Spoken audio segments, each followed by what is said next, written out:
નમસ્કાર, real network સમાચારમાં આપનું સ્વાગત છે। શરૂઆત કરીએ મુખ્ય સમાચારથી। 207 પૈકી 187 સરકારી શાળાઓમાં ફાયરની એનઓસી ન હોવાથી વિપક્ષે વિરોધ નોંધાવ્યો। સ્મીમેર હોસ્પિટલમાં 3માંથી 2 કેશ કાઉન્ટર કરી દેવાતા દર્દીઓની લાઈન લાગી। બીઆરટીએસ રૂટમાં બેફામ ફરતા બાઇક ચાલકે બસના ડ્રાઈવર સાથે કરી મારામારી। બોર્ડની પરીક્ષા વચ્ચે મોડી રાત સુધી ફાર્મમાં ડીજે વગાડનાર 6 ઓપરેટરોની અટકાયત।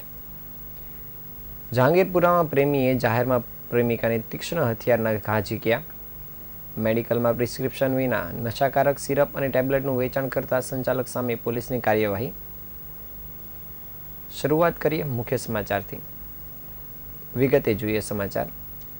સુરતની સરકારી અને ખાનગી શાળાઓમાં વાલીઓ સ્પષ્ટ રીતે જોઈ શકે તે માટે ફાયર એનઓસી પ્રદર્શિત કરવાની માંગ સાથે પાર્ટી દ્વારા જિલ્લા કલેક્ટર કચેરીએ મોરચો માંડી આવેદનપત્ર પાઠવવામાં આવ્યું છે। સુરત આમ આદમી પાર્ટીના નગર પ્રાથમિક શિક્ષણ સમિતિના વિપક્ષ સભ્યના જણાવ્યા અનુસાર સુપ્રીમ કોર્ટ અને હાઈકોર્ટના આદેશ અને ગાઈડલાઈન હોવા છતાં શહેરની ખાનગી અને સરકારી શાળાઓમાં આદેશનું ચુસ્ત રીતે પાલન કરવામાં આવી રહ્યું નથી। સરકારી અધિકારીઓ હોય કે પછી ખાનગી સંચાલકો કોર્ટના આદેશો અનુસાર તેને પાલન કરી રહ્યા નથી અને તેનું ધરાહર ઉલ્લંઘન કરી રહ્યા છે। શહેરની 207 પૈકીની 187 સરકારી શાળાઓમાં તો ફાયરની એનઓસી જ નથી, જેથી તાત્કાલિક ધોરણે આવી શાળાઓમાં ફાયર એનઓસી પ્રદર્શિત કરવામાં આવે તેવી માંગ સાથે જિલ્લા કલેક્ટરને આવેદન પાઠવી રજૂઆત કરવામાં આવી છે। સુરત શહેરમાં સમયાંતરે આગની ઘટનાઓ બનતી હોય છે, પરંતુ તક્ષશિલા અગ્નિકાંડની ઘટના બાદ પણ તંત્ર જાણે ફાયર સેફટી મુદ્દે આળસ કરી રહ્યું હોય તેવું લાગી રહ્યું છે। સુપ્રીમ અને હાઈકોર્ટના આદેશ હોવા છતાં સુરતની સરકારી અને ખાનગી શાળાઓમાં ફાયર એનઓસીનો અભાવ છે, જે દાવો સુરત આમ આદમી પાર્ટીના નગર પ્રાથમિક શિક્ષણ સમિતિના વિપક્ષ સભ્ય રાકેશ શિરપરાએ કર્યો છે। રાકેશ શિરપરાએ આક્ષેપ કરતા જણાવ્યું છે કે સુરતની સરકારી અને ખાનગી શાળાઓમાં ફાયરની એનઓસીનો પૂરેપૂરો અભાવ છે। સુરતની 207 પૈકી 187 જેટલી સરકારી શાળાઓમાં તો ફાયરની એનઓસી નથી, જેને લઈને શાળાઓમાં અભ્યાસ કરતા બાળકોની સુરક્ષાને લઈને મોટો પ્રશ્ન ઉપસ્થિત થઈ રહ્યો છે। કોર્ટની ગાઈડલાઈન અને આદેશ હોવા છતાં પણ સુરતનું તંત્ર આદેશો અને ગાઈડલાઈનને પણ ઘોળીને પી ગયું છે। સુરતની સરકારી અને ખાનગી શાળાઓમાં અભ્યાસ કરતા બાળકોના વાલીઓ શાળામાં ફાયર સેફટી છે કે નહીં તેની જાણકારી મેળવી શકે તે માટે શાળામાં ફાયર એનઓસી પ્રદર્શિત કરવામાં આવે તેવી માંગ કરવામાં આવી છે। આ મુદ્દે આજરોજ સુરત કલેક્ટરને લેખિતમાં આવેદનપત્ર પાઠવીને રજૂઆત કરવામાં આવી છે।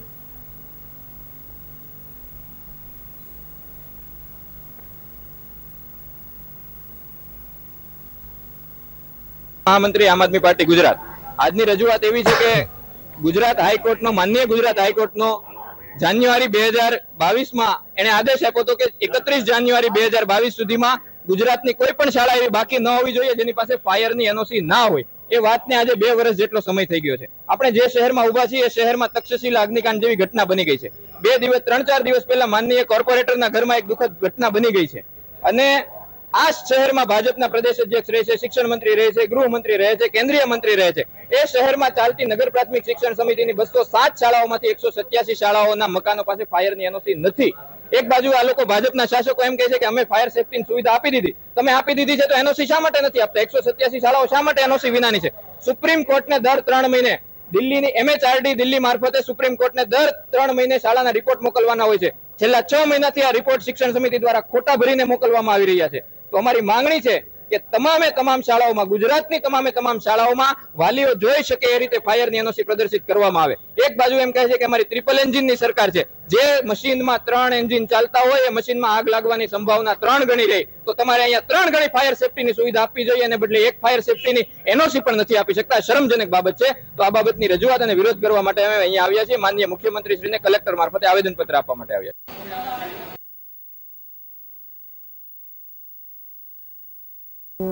શનિવારે ટોકન સિસ્ટમ શરૂ કરવામાં આવી હતી। જો કે પહેલા જ દિવસે સિસ્ટમમાં ખામીના કારણે દર્દીઓને હાલાકીનો સામનો કરવો પડ્યો હતો અને સારવાર મેળવવા 5 કલાક જેટલો સમય લાગ્યો હતો। આખરે ઓહાપોહ બાદ બીજા જ દિવસે ટોકન સિસ્ટમ બંધ કરી જૂની સિસ્ટમ શરૂ કરવામાં આવી હતી અને સુધારા વધારા બાદ 2 દિવસ બાદ ફરી ટોકન સિસ્ટમ શરૂ કરવામાં આવશે તેવું જણાવાયું હતું। જો કે 3 દિવસ બાદ પણ ખામીઓ દૂર ન થતાં ગુરુવારથી જ ટોકન સિસ્ટમ શરૂ કરવાનું મોકૂફ રાખવામાં આવ્યું છે. બીજી તરફ બુધવારે સવારે જૂની સિસ્ટમમાં ફેરબદલ કરી પહેલી 7 બારીઓ કેસ પેપર માટે શરૂ કરવામાં આવી હતી. તેમજ કેશ બારી 3માંથી ઘટાડી 2 કરી દેવાતા દર્દીઓને સગા સંબંધીઓની નાણાં ભરવા માટેની લાંબી લાઇન સ્મીમેરમાં જોવા મળી હતી. લાંબી કતારના કારણે દર્દીઓ અને સગા સંબંધીઓને હાલાકીનો સામનો કરવો પડી રહ્યો હતો. સ્મીમેર હોસ્પિટલના સુપ્રિન્ટેન્ડન્ટ ડૉક્ટર જીતેન્દ્ર દર્શને જણાવ્યું હતું કે હાલ જૂની સિસ્ટમ પ્રમાણે જ બારીઓની વ્યવસ્થા રાખવામાં આવી છે. દર્દીઓને કોઈ તકલીફ ન પડે તેની પૂરતી કાળજી લેવામાં આવશે. સુરતમાં મહાનગરપાલિકા સંચાલિત બસ અને બીઆરટીએસ બસ સતત વિવાદમાં આવી રહી છે. અગાઉ બીઆરટીએસ બસમાં હેંગિંગ ગેટને લઈને એજન્સીને બ્લેકલિસ્ટમાં મૂકવામાં આવી હતી. જો કે હજુ પણ ખાનગી વાહનો બીઆરટીએસ રૂટમાં ફરતા હોય છે, ત્યારે બીઆરટીએસ રૂટમાં એક બેફામ પણ બાઇક દોડાવી રહેલા યુવકે હોર્ન કેમ વગાડે છે તેમ કહીને બસના ડ્રાઈવર સાથે મારામારી કરી હતી. કાપોદ્રા વિસ્તારમાં આવેલા શ્રીરામ ચોક નજીક બીઆરટીએસ રૂટમાં બસ ચાલકે બીઆરટીએસ ડ્રાઈવર સાથે મારામારી કરી હતી. મારામારીના લાઈવ દ્રશ્યો સામે આવ્યા છે. જો કે જે મુજબ બીઆરટીએસ રૂટમાં બાઇક ચલાવતા ચાલકની દાદાગીરી સામે આવી છે. હોર્ન શા માટે મારે છે તેવું કહી બાઇક ચાલકે બીઆરટીએસ બસ ચાલકને માર માર્યો હતો. બાઇક ચાલકે બસ ડ્રાઈવરને માર મારી તેને પોતે નાસી છૂટ્યો હતો. આ સમગ્ર મામલે સીસીટીવી સામે આવ્યા છે. કાપોદ્રા પોલીસે મથકે બસ ડ્રાઈવરે ફરિયાદ નોંધાવતા ફરિયાદના આધારે પોલીસે તપાસ શરૂ કરી છે.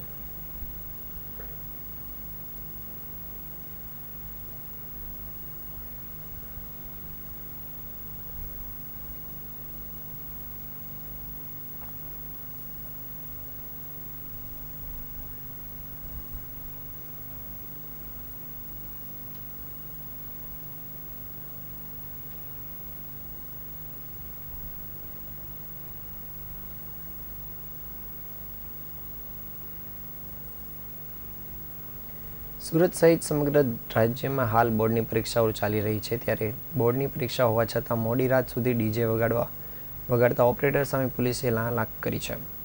મોટા વરાછા અને ઉત્તરાયણ સહિતના 6 ફાર્મ હાઉસમાં દરોડા પાડી કાર્યવાહી કરવામાં આવી છે. સુપ્રીમ કોર્ટના હુકમનો અનાદર કરી મોડી રાત સુધી ધ્વનિ પ્રદૂષણ ફેલાવાયું હતું. ઉત્તરાયણ પોલીસે 6 લોકો સામે 188 મુજબ કાર્યવાહી કરી છે. રાત્રિ દરમિયાન અન્ય જગ્યાએ પણ વાગતા ડીજે પર કાર્યવાહી કરે તેવી માંગ લોકોની છે. જો કે આ વિસ્તારમાં લગ્ન માટે ફાર્મ વધુ હોવાથી ધ્વનિ પ્રદૂષણ સતત થતું હોય છે. પોલીસ દ્વારા કાર્યવાહી કરવામાં આવી હતી, જેને લઈને લોકોએ આ પોલીસની કાર્યવાહીને બિરદાવી હતી. સાથે જ આ વિસ્તારમાં રહેતા લોકોને સતત ત્રાસ થતો હોવાથી કાયમી ઉકેલ આવે તેવું પણ લોકો માંગ કરી રહ્યા છે. સાથે જ આ વિસ્તારમાં આવેલા ફાર્મના માલિકો જ ગાઈડલાઈનનો અમલ કરે તે પણ ખૂબ જ જરૂરી બની ગયું છે.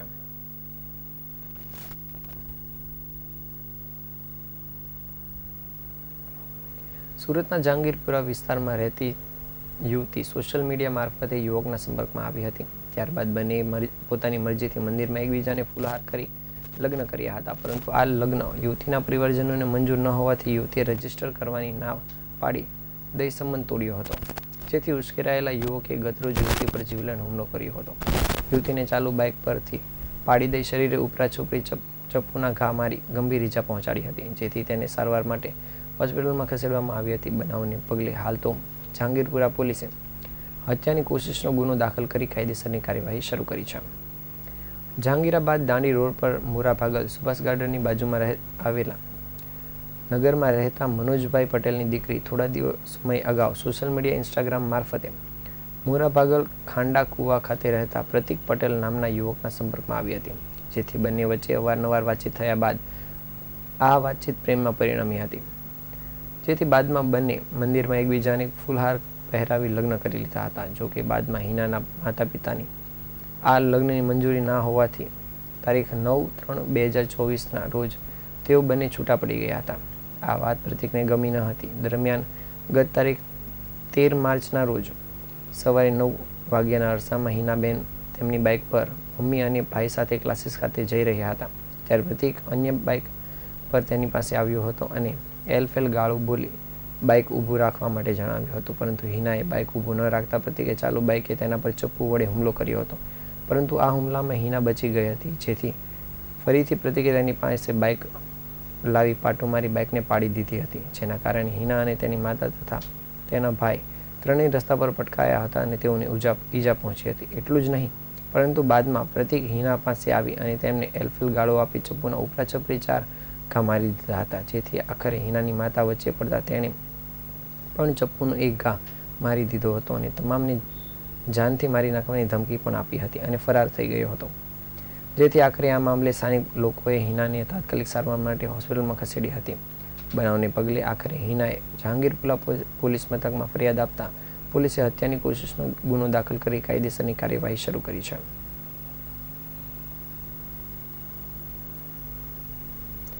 પ્રિસ્ક્રિપ્શન વિના નશાકારક સિરપ વેચતા લોકો સામે પોલીસ કાર્યવાહી કરી રહી છે. ત્યારે પીપલોદ સારસ્વતનગર સ્થિત ન્યૂ પીપલોદ મેડિકલ સ્ટોરના સંચાલકની સામે પોલીસે કાર્યવાહી કરી છે.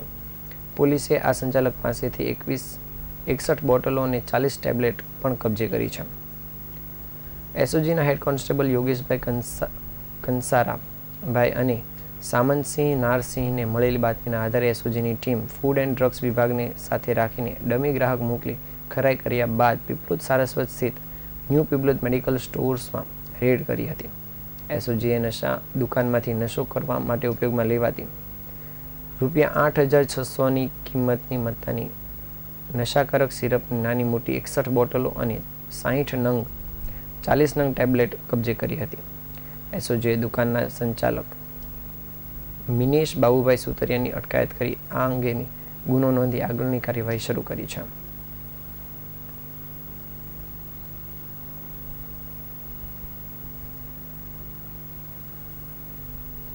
ભારતીય જનતા પાર્ટીએ લોકસભા ચૂંટણી માટે 13 માર્ચ ઉમેદવારોની બીજી યાદી જાહેર કરી છે. આ બીજી યાદીમાં 72 બેઠકો પર ઉમેદવારો જાહેર કરવામાં આવ્યા છે, જેમાં 7 બેઠકો ગુજરાતની છે. ગુજરાતની આ 7 બેઠકો વડોદરા, અમદાવાદ, પૂર્વ, ભાવનગર, વલસાડ, છોટાઉદેપુર, સાબરકાંઠા અને સુરત પર ભાજપે ઉમેદવારો જાહેર કર્યા છે. જેમાં ભાજપે જાહેર કરેલા દક્ષિણ ગુજરાતના બાકી 2 નામોમાં સુરત બેઠક માટે મુકેશ દલાલ પર પસંદગીનો કળશ ઢોળ્યો છે, જ્યારે વલસાડમાં ધવલ પટેલના નામનું સ્કાયલેબ, સુરત બેઠક પર ખાસ ખેંચતાણ ચાલી રહી હતી, જેમાં આખરે દર્શના જરદોશનું પત્તું કપાયું છે અને મુકેશ દલાલની લોટરી લાગી છે. મુકેશ દલાલ 3 ટર્મ કોર્પોરેટર રહેવા ઉપરાંત 5 ટર્મ સુધી સ્ટેન્ડિંગ કમિટીના અધ્યક્ષ અને પીપલ્સ બેંકમાં 20 વર્ષ ડિરેક્ટર અને શતાબ્દી વર્ષમાં પ્રમુખ તરીકે કાર્યરત પણ હતા, જ્યારે હાલ પક્ષના મહામંત્રી છે. મુકેશ દલાલ CR પાટીલના નજીકના પણ ગણવામાં આવે છે. હાલ તેઓ ભારતીય જનતા પાર્ટીના સુરત મહાનગરના મહામંત્રી તેમજ મહિલા મોરચા, બક્ષી પંચ મોરચા અને અનુસૂચિત જાતિ મોરચાના પ્રભારી પણ છે.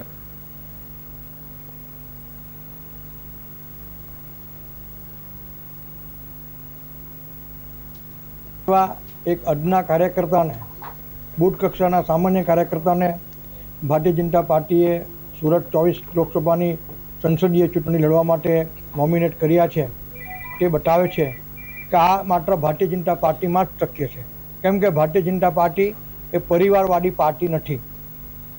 છેલ્લા 10 વર્ષમાં આદરણીય વડાપ્રધાન શ્રી નરેન્દ્રભાઈ મોદીની જે વિકાસલક્ષી કામગીરી રહી છે, તે વિકાસની જે રથયાત્રા ચાલે છે, અવિરત રથયાત્રા ચાલી રહી છે, તે મુદ્દો લઈને અમે પ્રજા પાસે જઈશું.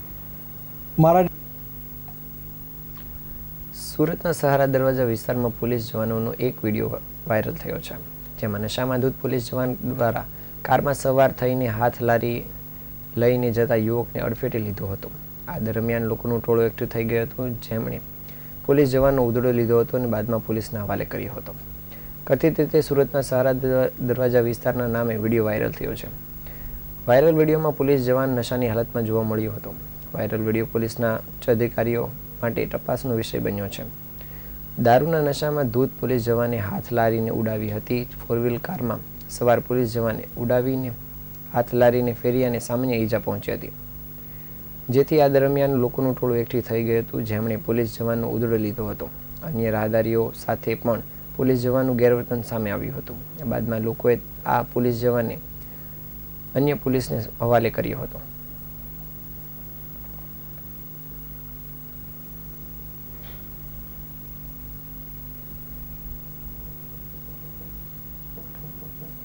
આ હતા આજ સુધીના મુખ્ય સમાચાર.